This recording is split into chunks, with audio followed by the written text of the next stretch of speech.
Ladies and gentlemen, sports fans all over, welcome to another edition of On the Money podcast, live from the On the Money Sports Lounge, the mega powers of podcasting, ready to bring it to you as only we can. Coming off of the Super Bowl, we have a new world champion who just had their parade today, and we're going to talk about that as well as the ramifications moving forward, because that was it as far as football on the field. And now we get to preview, predict, and discuss everything that's about to go down off the field that is going to segue us into the 2026 season. But before we do that, ladies and gentlemen, alongside me, as always, none other than the GM of the Tribal Chiefs and the current reigning, undisputed True Legends champion. It's Oscar Money Muniz in the house. Ladies and gentlemen, what is going on today? What a weekend. What a weekend we had ourselves. Share this real quick. Oh, what's up with this? This is like weird today. What? Everything good? Yeah, it's not letting me see. Okay. It was a weird weekend, a good weekend, crazy weekend. A lot to take from it. I mean, we're 3 days after the Super Bowl, and what we're still talking about is a halftime show, which my biggest gripe is, can we stop talking about the halftime show and actually talk about the game that was played? I know it wasn't sexy and all that other stuff. Go cry about it. But we had an actual football game. Yep. And don't be mad your team wasn't in it. Oh, my team could have done if Josh and the boys were there, we would have put the bricks on the Seahawks. Well, guess what? Josh, you could have put the bricks on Bo Nix, so it didn't matter.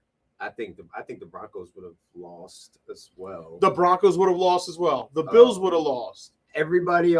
Nobody on the AFC side would have fared any better than the Patriots.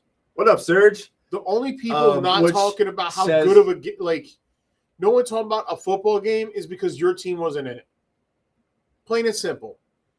I got people. Shout out to the 12. I'm sorry, but there's certain individuals out there that are posting up the Patrick Mahomes meme talking about it just didn't feel right.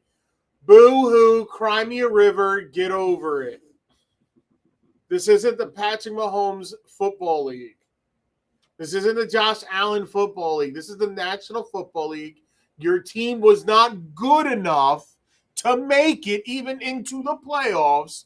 So please, let's stop the madness. I don't want to hear anything about anybody talking about, this Super Bowl. No. The two teams who won the games and beat who they were supposed to beat were there. And just because it wasn't fancy with explosive plays and your parlays were cooked by halftime, guess what? Defense wins championships, and Seattle showed you that. They had Drake May befuddled. Besmirched. Just looking in space. He was the one seeing ghosts. Which is crazy because the team that he saw ghosts for was the team that he now plays for. When you think about it, how everything came to full circle. It really did. It really, really did. At the end of the day, let's stop talking about a halftime show because the halftime show was good. Let's stop talking about it. Let's talk about something that I brought out on my Facebook page. The key word, adversity. That is what we should be talking about at this moment. That's what should have been talked about Monday morning on ESPN, on FS1. That's just still what's on adversity. This man got drafted by one of the worst franchises in the modern NFL history. Sports history. He goes out. He gets destroyed. His second year, he gets mono. Comes back from mono. Sees ghosts on the field. Gets jettisoned for Zach Wilson. Oh. Goes to Carolina, where Carolina's being coached by Matt Rule, who was clueless as an NFL coach. Turned into a journeyman. gets cut, goes to the 49ers for a year, sits back and learns the entire year, goes to Minnesota, goes 14-3 with Minnesota, has a very, very bad game in the first round. I get it. However, there's a lot of guys out there who get to the first round and lose a lot that are star quarterbacks. Bad enough for the organization to say we're putting all our chips in J.J. McCarthy, and look how that turned out. He takes his talents to Seattle and wins a Super Bowl. Key word, adversity. He was rock bottom, and he could have done what a lot of people would have done in that situation. Folded it in, quit, and said the hell with it. No, this man continued to fight, continued to scratch, continued to claw his way back. And now he is a Super Bowl champion and undoubtedly a top 10 quarterback in this league and possibly top 5 in the NFC because there ain't that many specials in the NFC. There's some strong teams in the NFC, though. But not strong QB play. Yeah. And guess what? He's there for another 2 years. They're not in salary cap hell. They have money. A lot of their players are core together. Yeah. This team could probably go on a run. They could do this again. As long as that defense stays healthy. Ooh, nasty defense. So maybe, you know how we say, do it again? My famous phrase, do it again. Guess what? He did it again with another team. What is he, 28 with JSN, who was in mainly the last 2 seasons? Yeah. 28-4? With JSN as the main one until they got Shaheed late in the season, may I add. Barner's his tight end who only gets plays here and there. Charbonnet hurt. And Charbonnet was hurt. Like, so let's start giving credit in this. The talk should now be about Sam Darnold and adversity. This is a lesson that you can teach your adult selves, and you can also teach your children when they're playing sports. Look at this guy over here. Look how terrible that was. But look at him now. They wrote him off. You know why? Because he never stopped. Yeah. He didn't listen to me. He didn't listen to him because we used to clown his ass on this show all the time. Yeah, it was a staple of the And podcast. Guess what? We talked about that was a phrase we use all the time, ghosts. That shit don't mean nothing no more. You know why? Because Sam Darnold is now a Super Bowl winning quarterback. He's safe. And like we just said, 28-6 in the regular season the last 2 years. Beat the shit out of New England. He went toe-to-toe with Matt Stafford not once but twice this season in late season, the game in December, and then the NFC Championship game. Beat the bricks off of the 49ers, even though, they were injured, but he still did it convincingly. They won every game they were supposed to win this year. So all I have to say, we need to start talking about adversity and how you can overcome it and how we have everything you have right now. Like, all you have to do when you're struggling out there, this could even go into real life situations. When you feel like there's nothing left for you to do, just look at Sam Darnold. He never stopped. Yeah. And look at him. All you got to do is work. Did it. And that's what we should be talking about and we're praising. Second year head coach. Team that everybody wrote off. I remember our predictions back in the summer. Bro, I had them at 6-11. We wrote them off. I didn't think he could do it again. I didn't even have notes for them because I didn't know who was. I remember I picked him in the Elite Eight. You trade away for years your wide receiver 1. You trade away DK Metcalf. JSN wins Offensive Player of the Year. Absolute stud. An incredible season. You know, and mind you, Patriots defense was really trying to keep them in it. You know, Sam Darnold didn't have this star-studded, spectacular game. The Rams told Cooper Kupp last year retire. First time a team goes their entire run without a single turnover. And they were one of the top people in the return. Interception, nothing. All of us who drafted Kenneth Walker during the regular season, he waited until all that shit was over, and he said, okay, now I'm going to show up. He's an unrestricted free agent. He's about to get Super Bowl MVP Kenneth Walker. Aiden's still mad about that. Aiden says it should have been Jason Myers. Jason Myers was carrying for that first half for sure. Bro, I thought I was watching the Steelers kicking. offense in the game. I'm like, wow, another field goal. He was kicking, man. But you know what? At the same time, we talk so much about, damn, man, we want to see defense. Well, we got to see defense. Exactly what and we it got. still wasn't good enough for people. What up, Drewski? Now, Chris. on the flip side of it, this now hurts the Patriots because all year long we heard about how they had this historical easiest schedule alive. They played everybody who had a winning record, they lost. And I defended them. And can only play they beat the Texans, they beat the Chargers, they beat the Broncos, but who were Bo Nixless. They did what they had to do. Yeah. They got to the championship. What would have been crazy is if Drake May had won the MVP, because then after seeing what you saw Sunday, you'd have been like, whoa. Yeah, how's this possible? How did they sanction that? I would have been embarrassed to host Super Bowl party, but that game was a Thursday night on prime time TV ass game. You're just yeah, I mean it was rough. It was rough for sure, but it was just it was a mismatch. How about this? Mismatch. Both Super Bowl championships the Seahawks won, they beat the bricks off of the opponent. Dominant. They weren't in entertaining games. They went in and did what they're supposed to do. And they got the skeleton out of their closet from the Russell Wilson. Oh yeah, the pick 1 yard in the line. end zone. So there was a lot. There was a lot. Seahawks got their Seahawks fans rejoice. You got your comeuppance. You got to beat the team that you should have beat. Because honestly, you should be 3-time Super Bowl champs. Everybody on this planet knows you should be 3-time Super Bowl champs. That would make them undefeated. But Pete Carroll, now they would be 3-1. Don't ever disrespect me again. I forgot about that one. Sorry.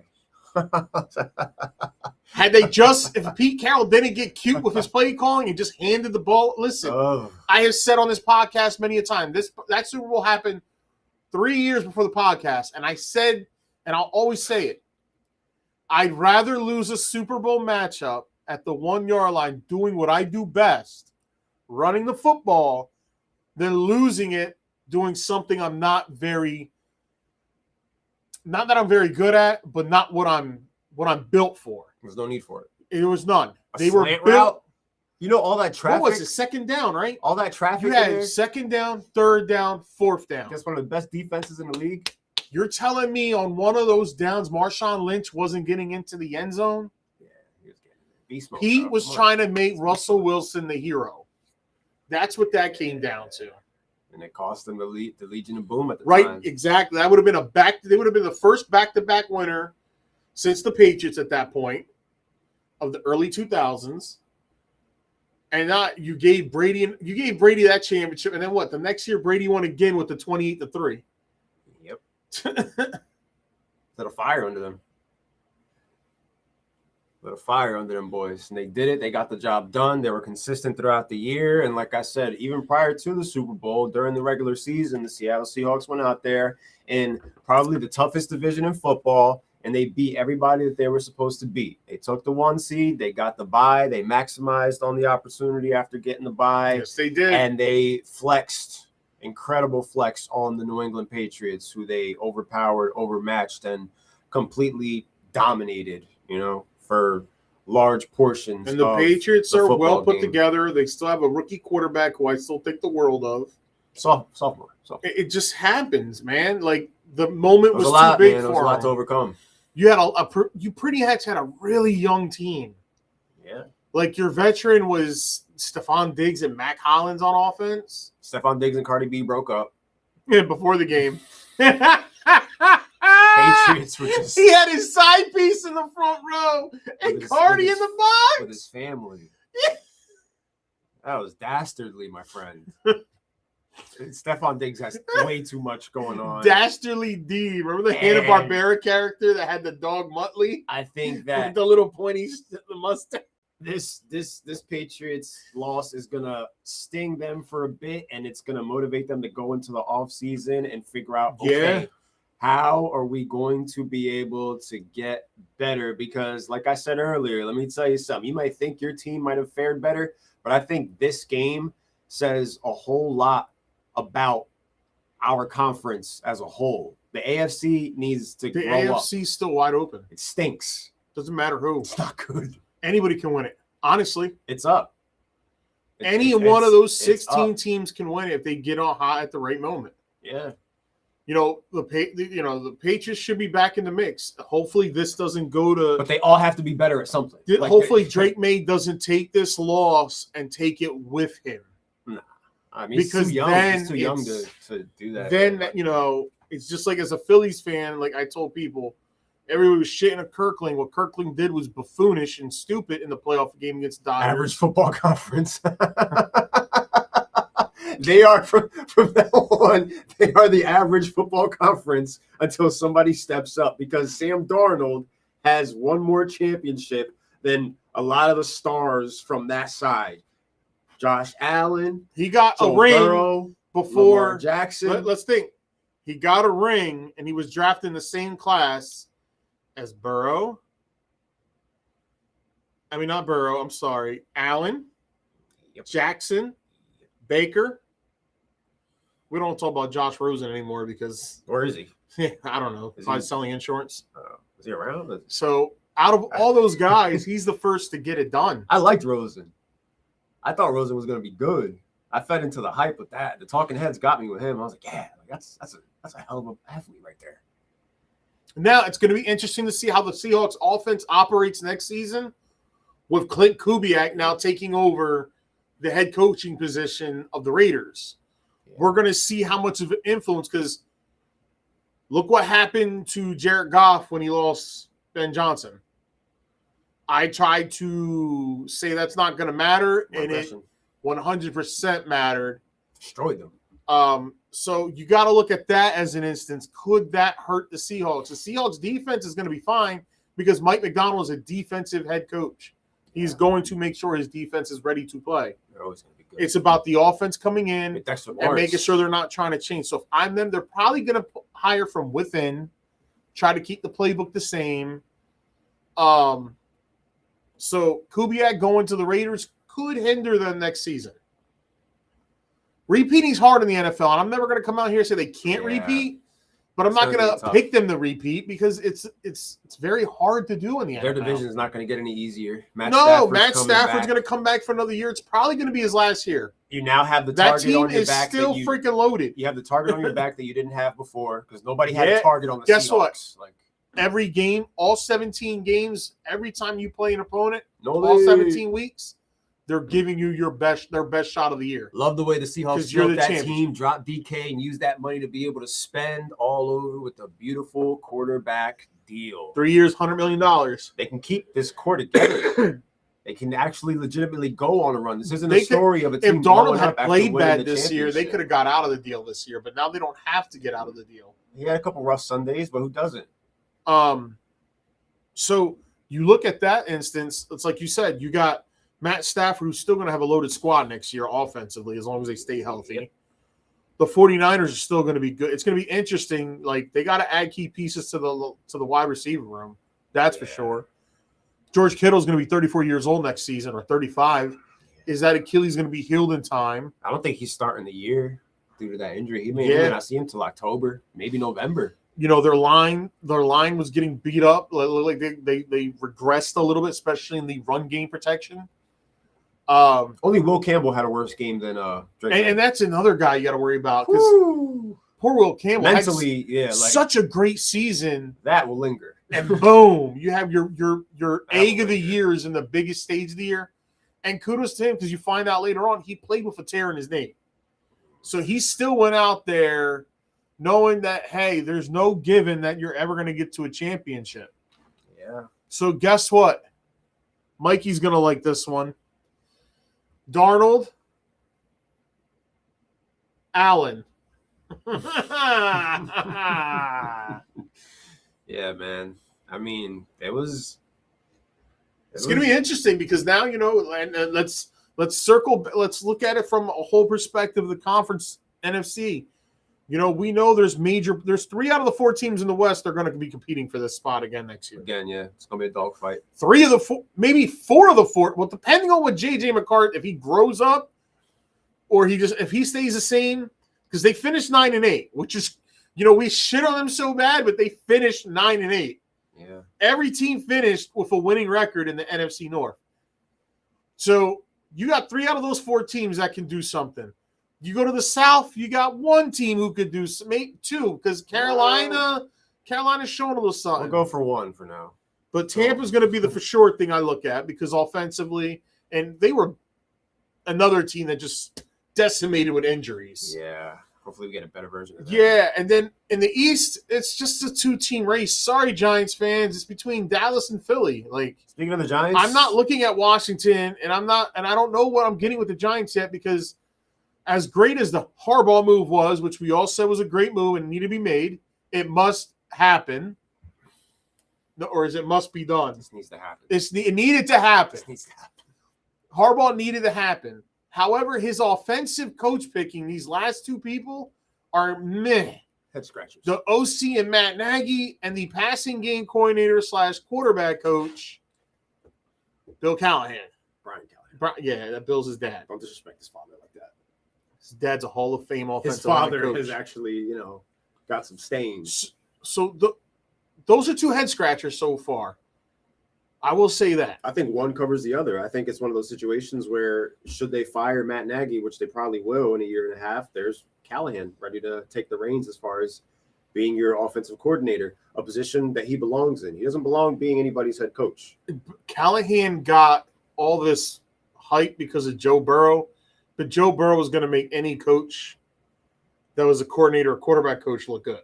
He had prime healthy Bengals. Yeah. Is what he had. Prime healthy Bengals, which, I think he's in large part, if he helped anybody out, is Zach Taylor. But in reality, when you look at it, it's like, damn, maybe he should have taken the head coach job out there in Cincinnati. But apparently, Zach Taylor knows those something guys about are meh head coach. They're just fine for their positions.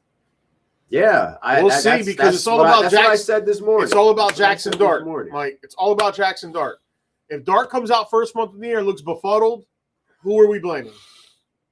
The OC. The quarterback coach? Nagy catches the heat immediately. Before Callahan catches the heat, it's going to come down on Matt Nagy, because when Matt Nagy got hired, when Matt Nagy's name was in the hat to get hired anywhere, everybody was saying, I hope we don't land that guy. I made that joke earlier today in the gambling thing. I was on I'm in the AFC North group chats, and they were talking about the Ravens. Steeler fans were making fun of, because they were making fun of us for, Tomlin leaving, getting McCarthy. We're making fun of them for losing Harbaugh. The guy goes, good riddance to Harbaugh. I can't wait to watch the Giants blow a 4th quarter lead because he didn't want to give the ball to Scat. I was like, oh, shit. Because how many times in the 4th quarter did he not give the ball to Derrick Henry this year? Yeah. Yeah. Talk about the playoffs, right? Well, no, not that. Before that, I saw a video today. Listen, wearing a Steelers sweatshirt, got knocked out. In the Oscar to realize that guy deserved it. I'm sorry. I praised the move. I said the move needed to be made, but now that I see Harbaugh, I can't help but think of purple and black. So guess what? You guys are just the Blue Ravens, and I hate y'all too.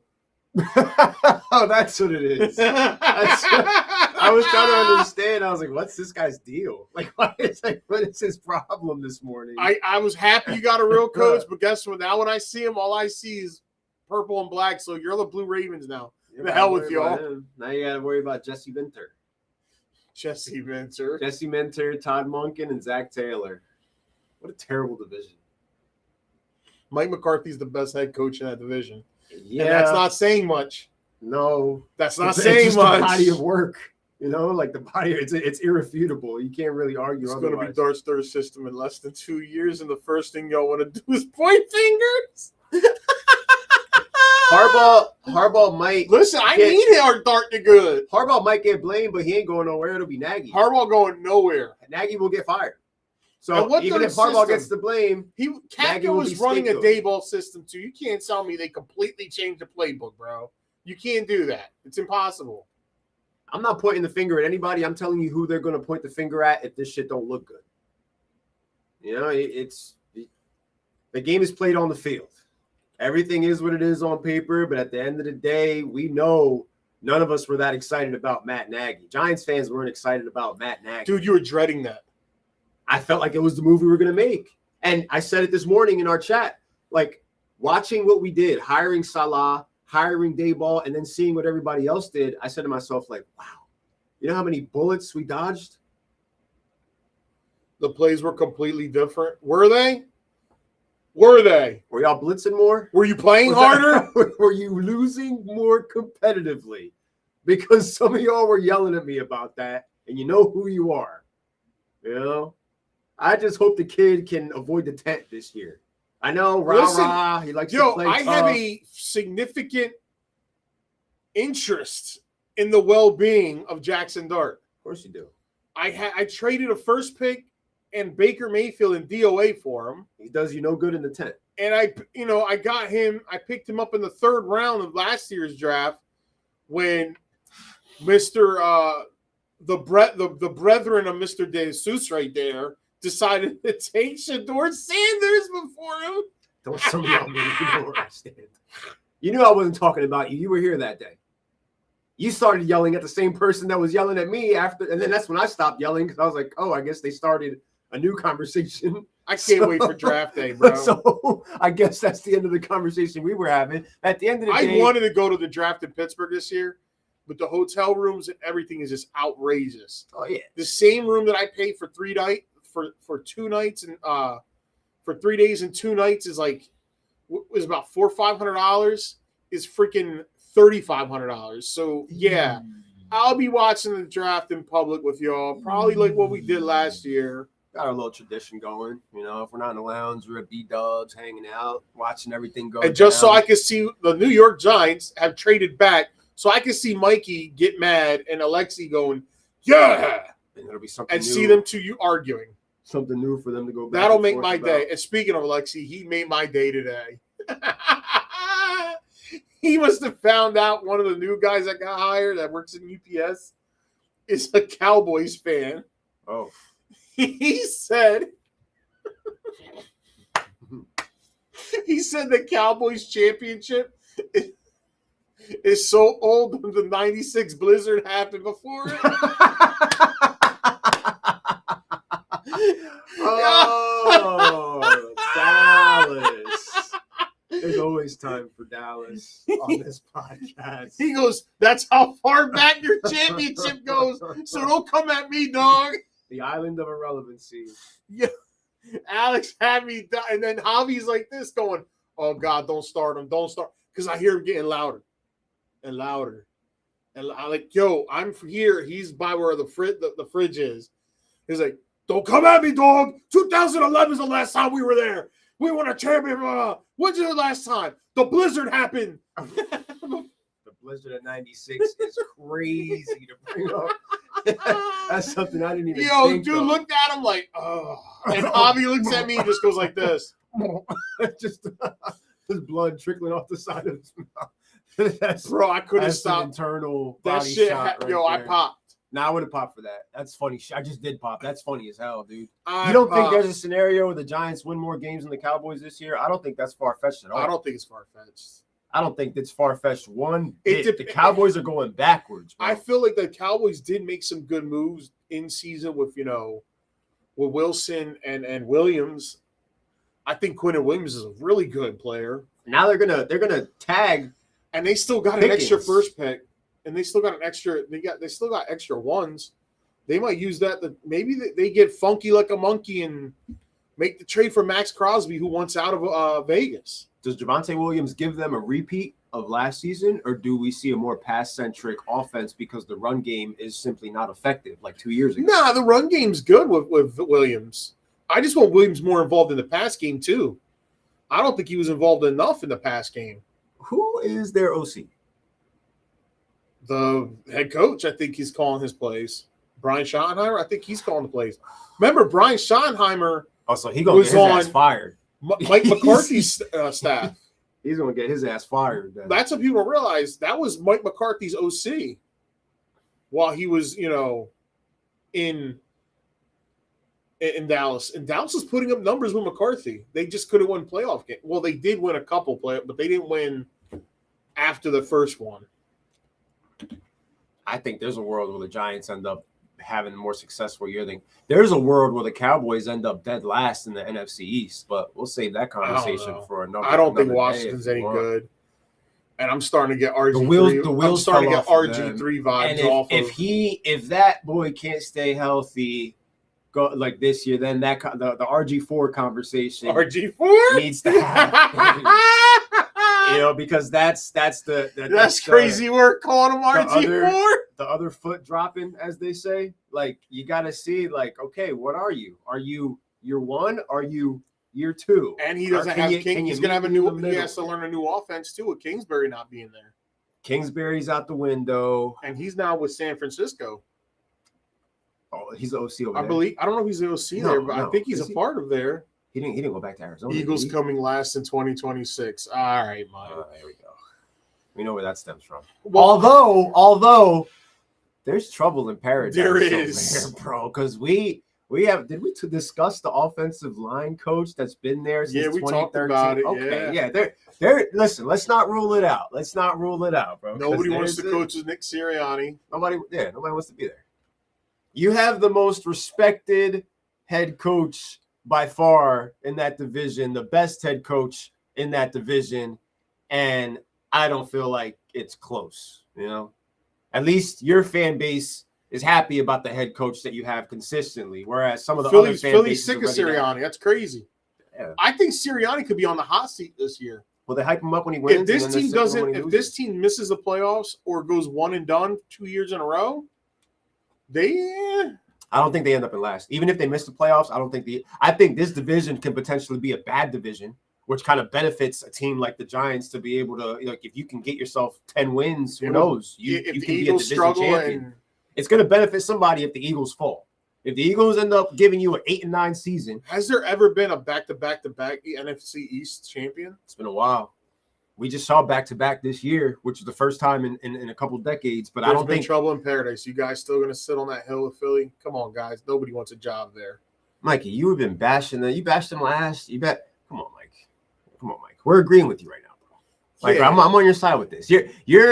Your hatred towards the Philadelphia Eagles has nothing to do with us and more to do with what your organization He just sees red when he hears the name. Don't take it out on us because of the decisions that you guys chose to make to help your neighbor get better. It's not our problem.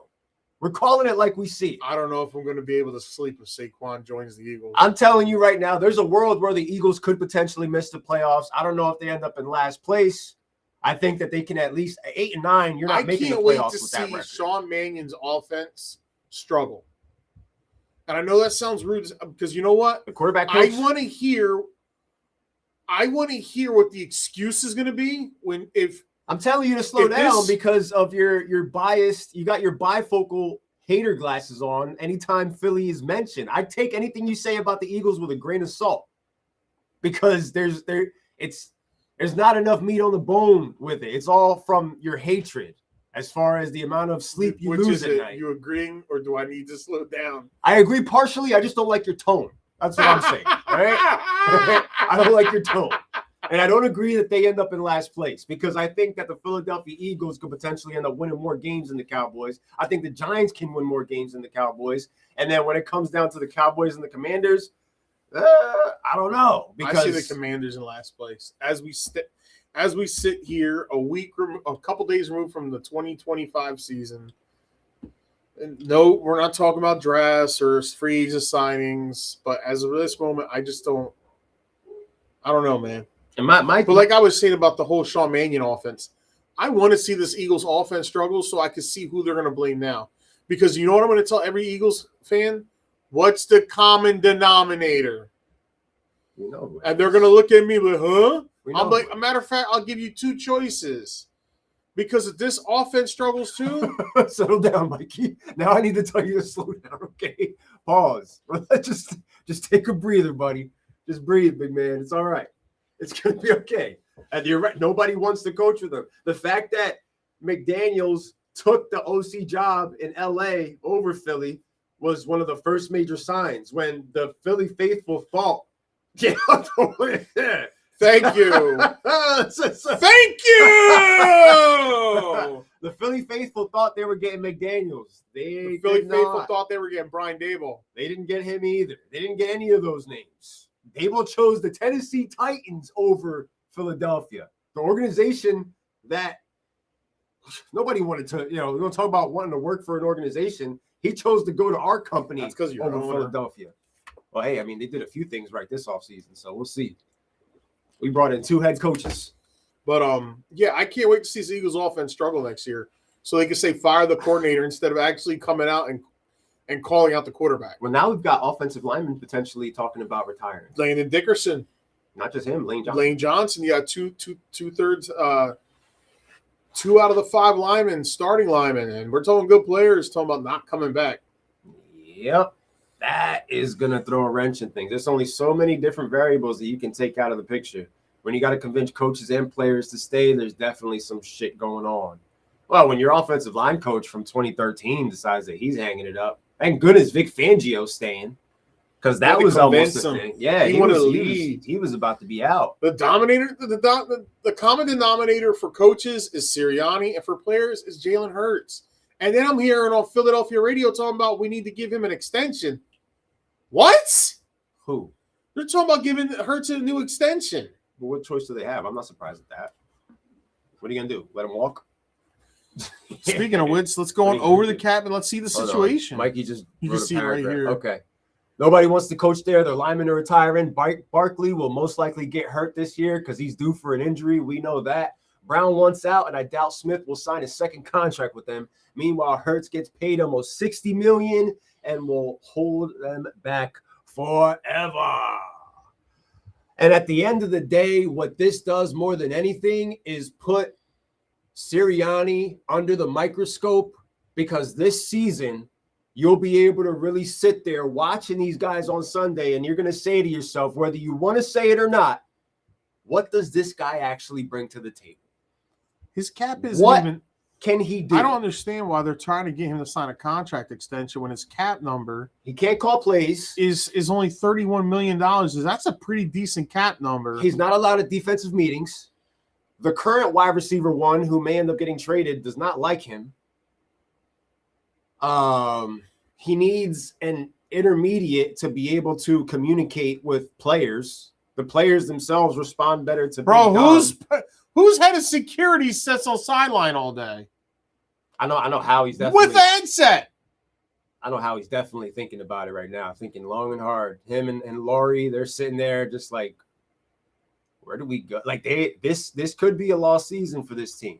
I think that they immensely talented. There's still a lot of talent that's still going to be there. So I don't know if that's enough to get them into the playoffs, though.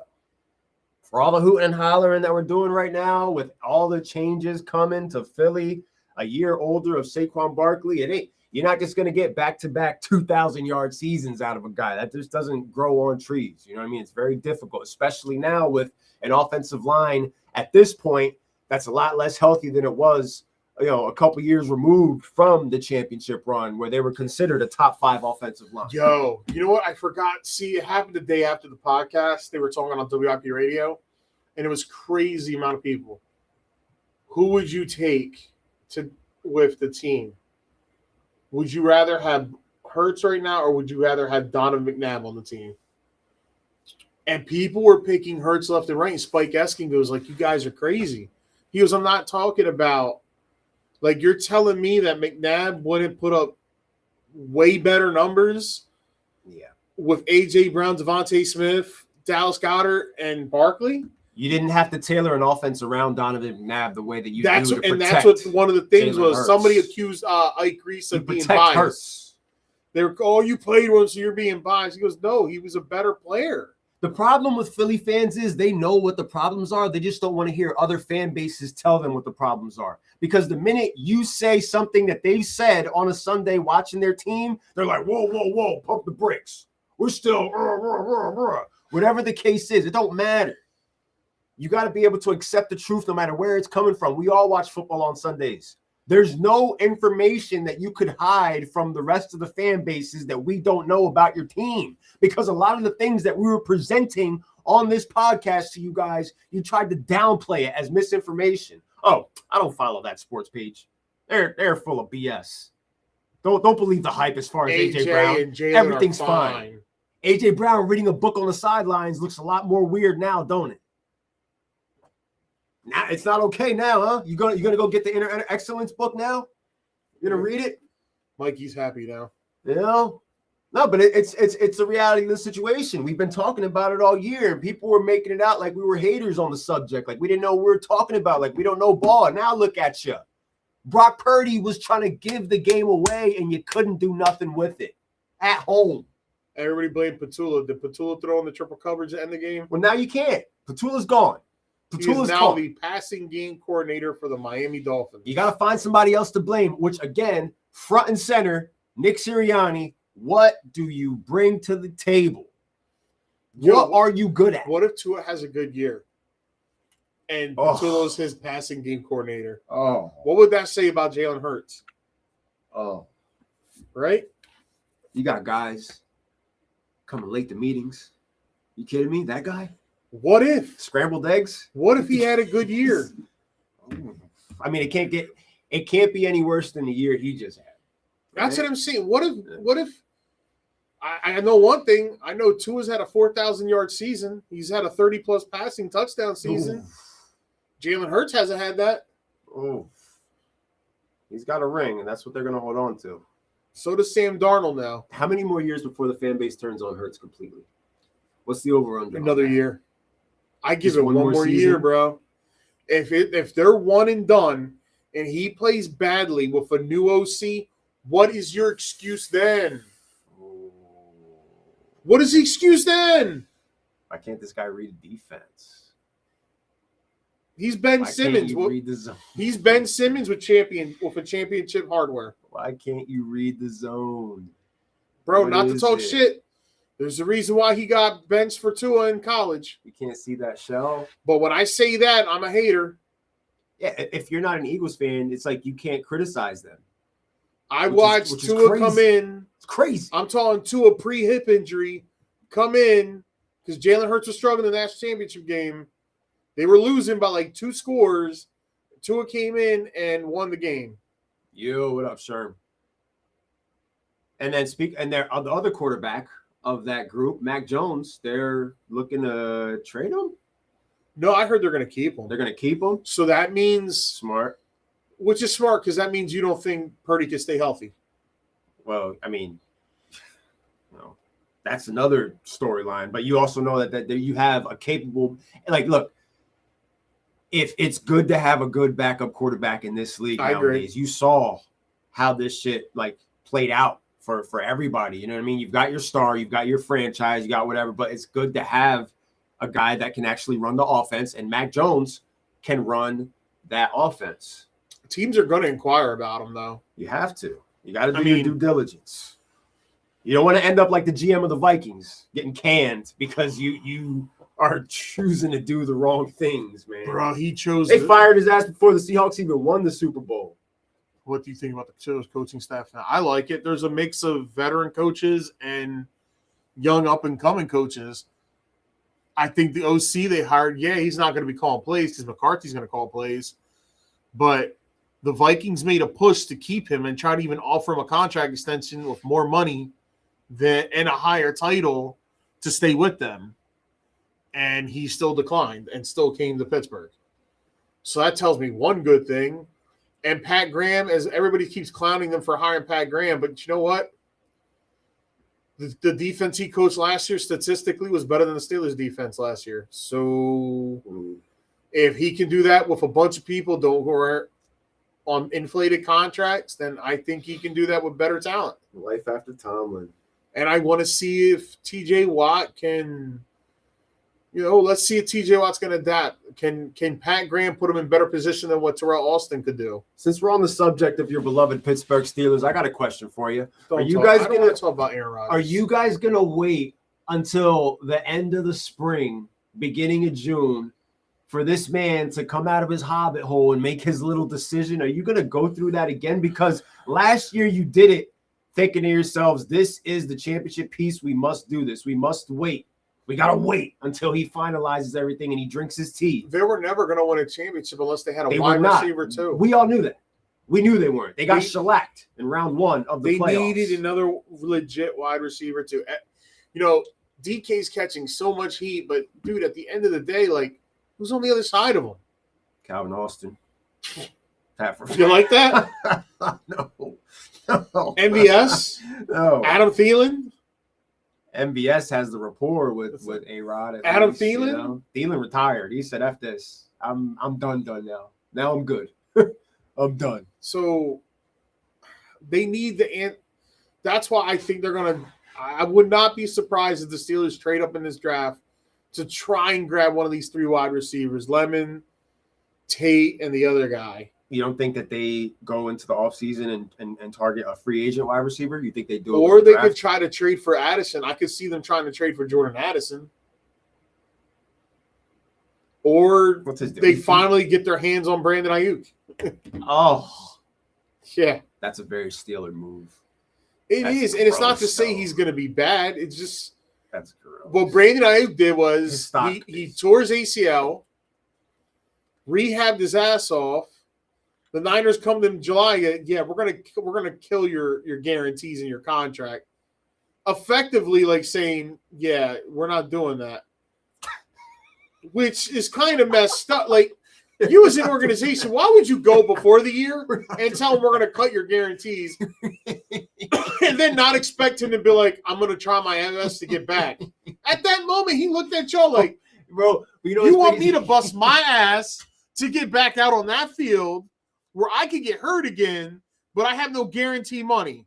Yeah, I'm not doing that. I'm going to sit out the whole year. You know when you don't want to do something because you know how horribly wrong it can go, and then eventually you convince yourself to do it, and then it goes horribly wrong, and you say to yourself, I should have trusted my gut. That was them the entire year with that entire situation, because there's a reason why they prolonged it. There's a reason why they kept letting it stretch out and letting it like, is Ricky Pearsall going to be okay? Is he going to be ready to go? And none of those guys stepped up, bro. Juwan Jennings wants to get paid now. Yes. So what do we do? Who are you throwing to next year? Ricky Pearsall? Or Kittle in November? Kittle? Like, that's all they got. And that's you got the Steelers hopefully they learn their lesson. They stop avoiding the number 2 wide receiver. I expect him to be a better offense because it's an offensive-minded coach, and everywhere he's gone, can't be any worse. He has made the offense better. I will say that. He's an offensive-minded coach. If you look at it statistically, wherever he's gone, the offense where he calls plays gets better. But it's all going to be a question of defense. Like, what are we doing? We got to cut Jalen Ramsey. I'm sorry, you can't keep him for a $19 million cap hit. I can't do it. Won't do it. This team's equipped to have 60, almost $70 million in free cap space. You got 12 draft picks in this draft. You didn't answer my Aaron Rodgers question. I don't want to wait for him. Will Howard? I would start Will Howard. If you can put pieces around him, why can't Will Howard just be a game manager? You know, you got Freiermuth. There's no reason why you shouldn't use Freiermuth. You're going to have Darnell Washington. Jalen Warren has already shown what he's made of. I'm not liking the mock draft so far because some of the mock drafts have us taking Ty Simpson. Others have us picking Love, the running back. Jeremiah? Yeah. There's a lot of buzz about him going to Kansas City. I don't want him. I'm sorry. No disrespect to him, but let's just run it with Jalen Warren and Caleb Johnson because they're not going to be able to re-sign Cam Gainwell. Gainwell's going to get paid in the offseason. He deserves it. So, and kudos to him. He should get paid. The market is the market. You got to get a wide receiver too, man. He was the wide receiver too. Sometimes he was the wide receiver. You need a wide receiver too. And then if you keep Calvin Austin, he's fine at 3. I don't want to re-sign a guy that's not going to let the offense actually the play out. He's scared to get hit, wants to get rid of the ball. You know what I would do? I'd be like, Aaron, first week of March, I'd be like, you in or you out because we got shit to do. Yep. You in or you out. Dictate. Before you try to go into your hobbit hole. And if you're Aaron, maybe you should also come like, well, if I'm coming back, what's the answer to wide receiver 2? What are we doing about the wide receiver 2 position? Because if you can't give me an answer on that, then why should I come back and get – it's going to be the same shit. Everybody's going to double the shit out of DK. He's going to have to get – the other guy's going to have to get out open quick, and he can't. It's a fair question. So, no. It's a fair question. Aaron Rodgers can still throw the football. This isn't Ben Roethlisberger who couldn't lay it out like he was when he at 39 years old. I'm 5 years removed. Ben did not have the same arm strength he had in his last 2 years. He didn't. Aaron does, but the difference is Aaron still can't move though anymore. It makes you wonder: is that what's going to happen to Josh Allen? What happened to Cam Ward and Cam Newton and it's going to happen to Allen. It's going to happen to Jackson and too. Ben, all the hits they took, and then all of a sudden it's like they didn't have the mobility. You couldn't rely on their legs. You couldn't the field got smaller. You know, it's going to happen to all those running. It's going to happen to Pat Mahomes one day. It's going to happen. It happens to them all. I think Mahomes takes less hits. He gets. Allen's probably going to it's going to catch up to Allen a lot more quicker. Jim Rohn video, YouTube with the title Joey Porter buries Big Ben. Everybody's mad because they were saying that Tomlin had to go. Joey Porter said with all the shit, all the baggage that Ben had and how he wasn't a good teammate, he shouldn't be talking. And that Deebo shouldn't be talking either. Ben's going to take the high road and be like, I love Joey. Joey's an old-time Stiller. He's just going to be like, hey, it is what it is. Deebo, on the other hand, Deebo's going to air out secrets. So I expect Deebo's going to have a rebuttal on his podcast with Joe Hayden this week. So I hope Joey Porter understands that he's going to throw his shit out there too. Because guess what, Joey? You're talking about Ben wasn't a good teammate. And your last year there, you were trying to turn the defense against the offense as a coach. As a coach. Yeah, you were all in it together. Don't expect me to sit here and defend Big Ben because I ain't. But at the end of the day, you were all there together. You know, whatever you're talking about. I was just there when those guys got honored, and you were hugging it up, cutting it up, cutting and strutting. Yeah, hugging each other. Knock it off. Tomlin's gone. It's time to move on. Tomlin's gone. This is life after Tomlin, and it can go all sorts of ways. And if I was them, I would not be waiting around for Aaron Rodgers. I wouldn't. I would tell him right now. But like you said, get a wide receiver too, bro. Like, what are we doing? All right, this is what I'm looking at. What are we doing at the wide receiver 2 position? What are we doing at the left guard? Are you bringing Isaac Seumalo back? Are you putting a rookie there? Are you getting a veteran? What is the plan? Aaron's got to understand, like, hey, we're probably not going to be able to get Gainwell as much as we know you love Gainwell. That's when Aaron's got to go, well, this is what I need here. Like, get me somebody. Aaron needs another wide receiver that can win their one-on-ones. Because when you got that other wide receiver who can win his one-on-ones, it's going to open things for Metcalf to go down deep and what he does best. Those flats ain't going to be the same without Kenny Gainwell going out there and having one of the best years that he's had. I was the biggest non-Jalen Warren supporter ever, but you know what? Let the guy get the rock all 3 downs. Look at you. The dude. Look at you. I'm watching this guy. He's 3 down back. Yes, he is. I was wrong. I was wrong. You guys were right. Look at you coming around. Dude averages almost 5 yards a carry. Averages almost 5 yards a reception. Let him do it. This guy used to yell at me about Jalen Warren. When I was trying to give props to a Steeler, he would have none of it. He would have none of it. I was pro Najee Harris. Najee. That's all I would ever hear. Because I'm an old school. I like my big running backs, bro. Warren can run the rock. But guess what? Let Warren do it, bro. Let Warren cook. There's worse things in the world. And let Caleb Johnson get some touches, if that's what you're worried about. Make Caleb Johnson your goal line back. That's a guy that we wrote off that could potentially end up having a and that's why I don't see them bringing back Gainwell either. So, yeah. If you drafted a running back, that would have made sense. If I'm Aaron Rodgers and you're making demands from me, well, I'm going to make demands from you too. And it's fair. It really is fair.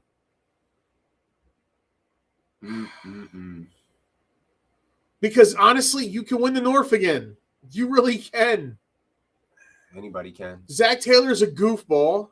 You don't know Joey Burrow's going to be healthy all 17 games. Lamar Jackson has a new head coach in Jesse Minter. We don't know how that offense is going to look. And the Browns are the Browns. The Browns had the least impressive, probably, coach hiring of the bunch. Monkey was better off going to New York with Harbaugh. He really was. He would have been better for the OC job than Nagy. Because he's probably going to get fired in Cleveland after 2 years. Probably by the time Nagy gets fired, he's getting fired. He could go join Harbaugh. I think Nagy gets fired first. You don't think he makes a year? I think he goes a year and a half. I think he gets fired mid-season, depending on how this plays out. Harbaugh's going to have to do something because Harbaugh ain't going nowhere. But you're going to have to evaluate your staff as far as because this is now it's a question of the Jackson Dart development. That's the conversation that we're going to have now. We're past the rookie year and everything that we saw. And a lot of people want to crown him, but there's still a lot of football to be played. There's still a lot of downs to be played on the field as far as like, okay, what can the kid do? Like realistically. You know what I mean? I know it's all cool with the dancing and going head first and all that shit is cool, man. It's very flashy. It's nice headlines. But at the end of the day, what is the formula for winning football games on the blue side of New York? What is it going to be? And if he's not performing well, who are they going to look at? Mikey said they're going to point the finger at Harbaugh. You can point at Harbaugh all you want, but he ain't going nowhere. Nope.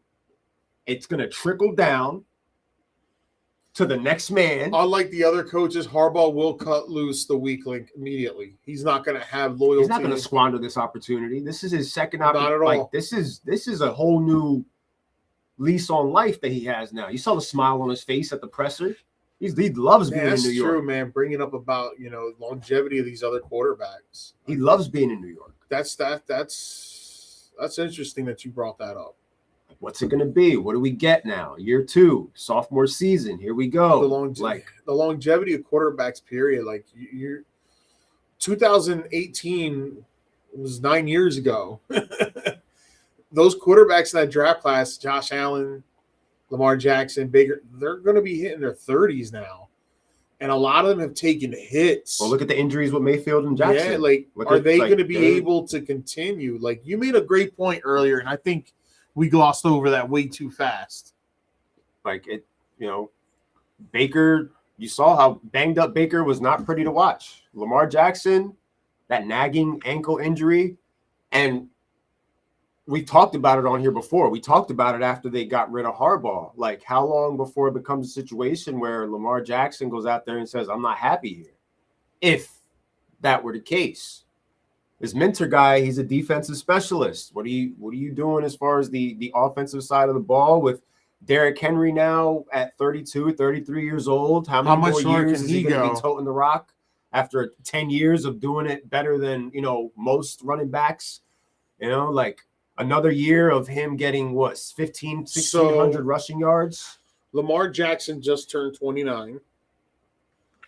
Baker Mayfield in April will be 31. Pat Mahomes in September will be 30. And, oh, God. Me and Josh Allen share the same birthday. Look at that. Josh will be 30 years old May 21st. Birthday twins. Ugh. You like that? Josh Prescottius Rivers. You like that? Birthday twins with good old Josh Allen, your boy. So, like you said, they're about to hit these 30s, How much longer can they continue to play at a high level with all the hits they've absorbed? Lamar don't even take the hits that Josh Allen takes, but he still gets hurt. Ankle. It's like he's got a bum ankle at this point. He's not. That burst ain't the same.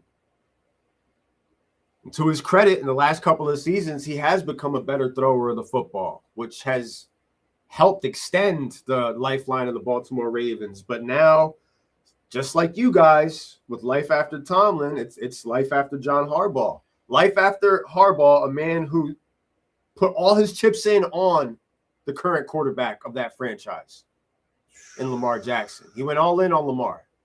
It didn't pay off. That's crazy. These young guys are about to be in their 30s. And the Buffalo Bills don't even know what they're doing. Like, the Buffalo Bills are so lost in the sauce with their hirings, with their pressers. Ooh. You want to talk about not having a wide receiver? I don't know how real this is. They don't even have a wide receiver 1. Got a little breaking news action. A rumor working the rumor mill. The San Diego Padres are nearing agreement with the Washington Nationals and Philadelphia Phillies. According to this, they were going to acquire infield C.J. Abrams and outfield Nick Castellanos, left-hand pitcher Andrew Painter, and first base Cale Fountain heading to Washington, and Yuki Matsui to Philadelphia in the deal. They are looking to release or trade him in the next 2 days. That's the latest that I read on your boy Casty. I think and they told him today it's a rumor that's making its way. I don't think it's real. It's AI. They said today, don't come to training camp. Yeah. Spring training. Sorry. They said we don't. They said stay home. You're good. You're good. You're good. We don't need you. Too much trouble. Too much bad blood and toxicity between him and your skipper. Yeah, he disrespected him, and it was is. never the same after that. And you can't bring a guy like that back in there can't. because you lose the credibility of the clubhouse. All those guys looking at you like funny money, you know? That's what there was irreparable damage done within that organization as far as Castellanos and Topper, and they don't want him in there. I'm not sure how the players feel, but it don't matter. They're not calling the shots. The Toppers said, don't bring him in there. And meanwhile, Dombrowski's challenging the rest of the team to go out there and produce. This is what I paid you money for. I did see today that they are projected to win the division, but projections at this time of year are just numbers, you know? Chris Bassett agrees to a 1-year deal with the Orioles? Good for them. Is that real? Might be. There's a lot of wheeling and dealing getting done. There's a month left before we open up the baseball season. So, well, you know, we'll see as far as that goes. But yeah, that's man, impressive. It's a wild ride, man. A lot of new faces in new places as far as the football season goes. Francisco Lindor will undergo surgery on his left hamate today. And I heard they're moving Juan Soto to the left field now also. What the hell? Yeah. It's the Mets. Yeah, Corbin Carroll's going to be out too. Some type of injury in his hand.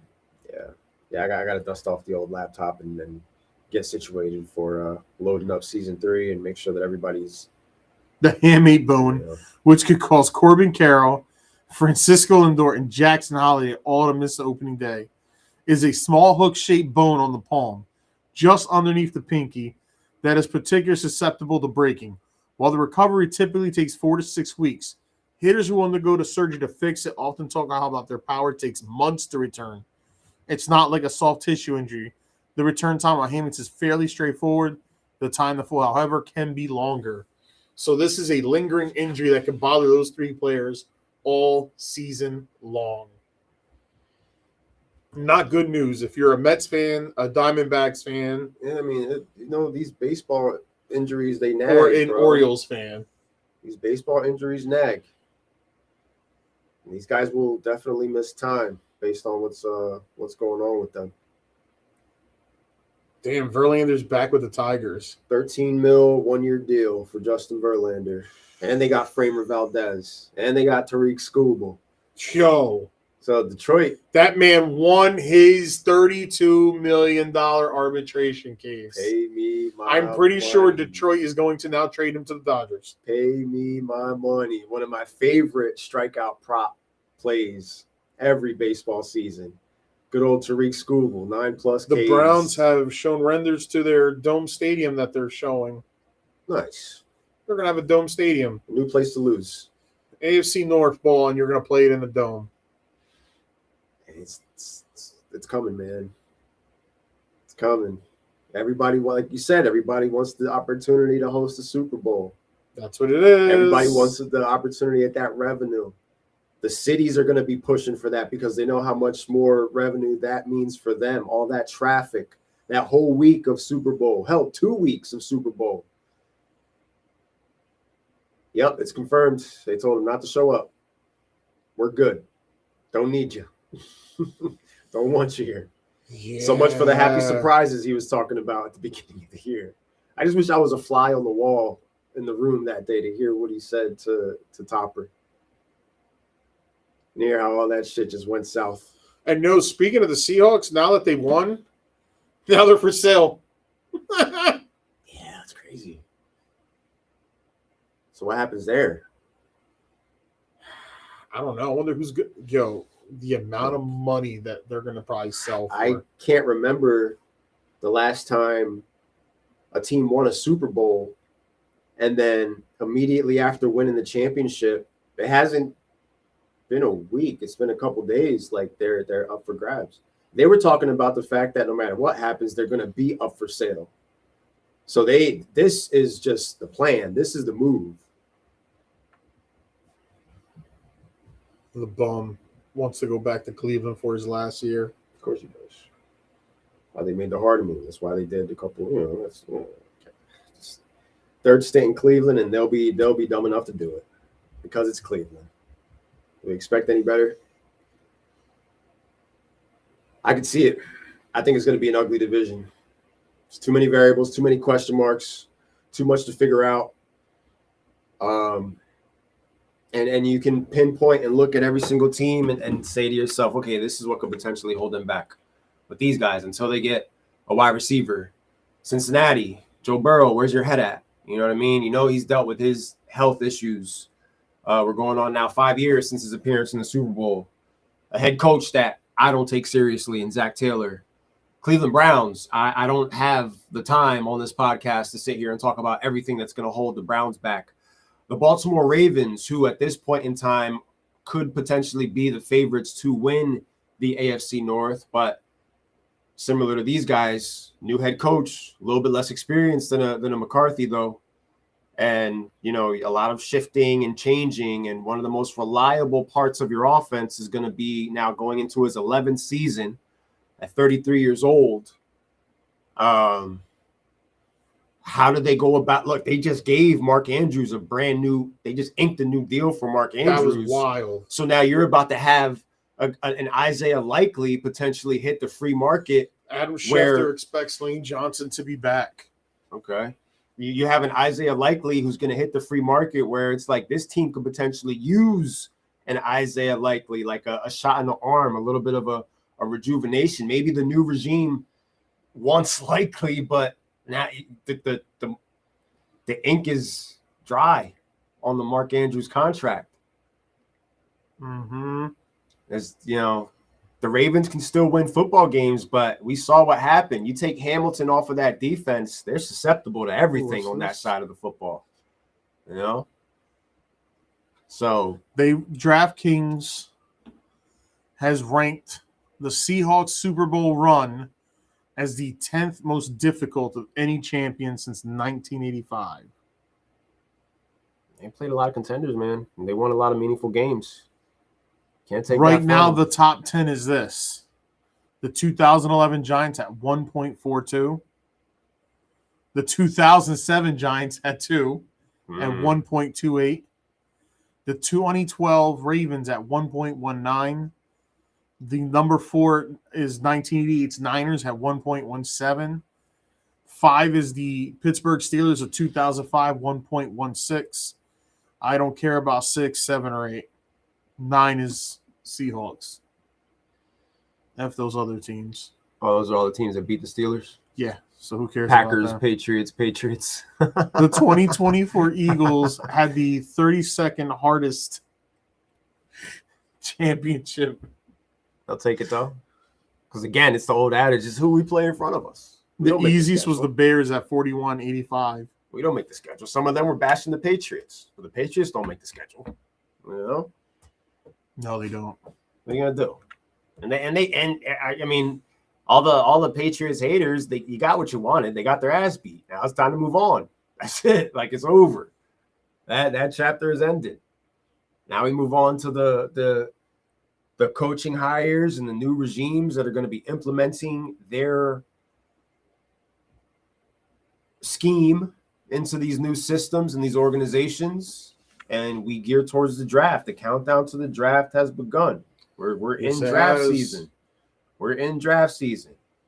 Now it's time for Mel Kiper to come out here and shine, because he's going to sit here and tell you why these people should go after this said player. You've already got eyes on Jeremiah Love. You've got Mendoza going to the Raiders. And speaking of the Raiders, you've got a Max Crosby situation. Max Crosby wants out. Doesn't want to be there. He's not happy. doesn't like it, hates it, get me out of here.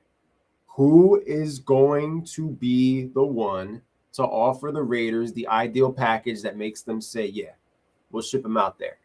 And you can't really sit there and exclude any AFC team because the Raiders don't think like a lot of teams that make sense. The AFC, they will trade him into the AFC. They don't care. They're not competing for anything. So it wouldn't affect them if they send Max Crosby somewhere good because the Raiders ain't winning their division. They're going to get is a second-round pick, maybe 2 2s for him. They're not going to get no firsts. Dallas would be stupid enough to give him a first. Because remember, Dallas still has one of those Jets picks. Do you the rumor mill had Patriots linked to I could see that. Add him into what they've got going on with that defense. Do you think that that's potentially a top 5 destination for him? Probably.